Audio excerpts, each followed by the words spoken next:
Hello, my beautiful beings. I'm sorry. I know I haven't been making videos lately. I've been like extremely kind of busy. But I am back, and I just recently did a blog on the stereotype of good girl versus bad girl, and how in society women are labeled, and how we're still trying to unravel that whole mess. And it's amazing how slow it is happening. There's still so many women who feel that they have to be in one of those boxes. Why? I mean, why can't you be both? Don't let society decide for you who you want to be. So the good girl, she's always just innocent, shy, quiet. She was the marrying type. Those are the ones that the men wanted to marry. So if you want to marry a good guy, don't have sex before you marry. And if you do, don't tell anybody about it. Those are the ones that men wanted to have their children because she was a good girl.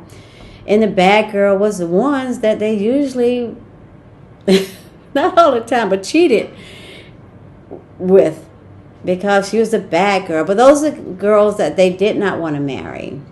And they was considered bad girls if they were more sexual free, if they expressed their sexuality, if they even dressed a certain way. If you dress with your boobs out or a sexy dress, then you were considered a bad girl that they wanted to fuck, but they didn't want to marry. Excuse my language. I always say that, but I always curse anyway. I just find it very interesting that even in this time and in this day that's a stereotype that we're still trying to unravel and be okay with. Now, you also have to be careful, and I see this a lot, that women are really having a lot of sex, but they're doing it for the wrong reasons. Yeah, I'm sexual free, I have as much sex as I want, but they're doing it to prove a point, and that is also not the right reason.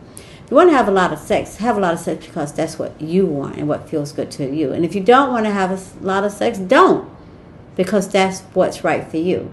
And some weeks, days, years could be different. The thing is always honor where you're at in your own body and in your own life, and not let it be determined by what someone else thinks. Anyway, like I said, I did a whole blog on this, and you can go check it out at www.sensualawakening.com. And if you have a comment about this, or what do you feel about this, let me know. Comment below. I would really look forward to more information and more views on this, because I mean, I was a good girl. I was that girl. I was put into that box, and anything I felt within myself that felt way too sexual or too something, I would suppress that, because that's not what good girls did.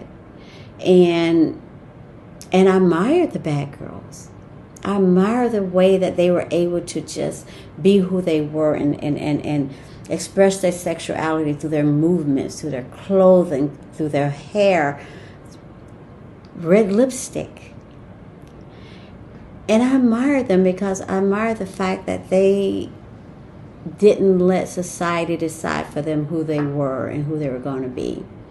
But because I was a good girl, I can admire them from afar. But if I wanted to get married, I had to stay the sweet, innocent girl, where all the while there was this fire inside of me just bubbling and wanting to express itself and not knowing how. Thankfully now with social media, it has allowed people to see different things and not be in as many boxes. But again, you always want to be very careful not to do something because of that. Not say, oh, I want to be more like her, so I'm going to do this. Be more like you. So what I'm saying is being okay with how that shows up. Stop suppressing that sexuality. Let it bubble up. Anyway, I'm just rambling now. I know this. But I just want to come in and talk about that a little bit. And hey, let that freak flag fly. Don't be ashamed. All right. Now I'm just being silly. Anyway, have a good day. Talk to you soon. Bye.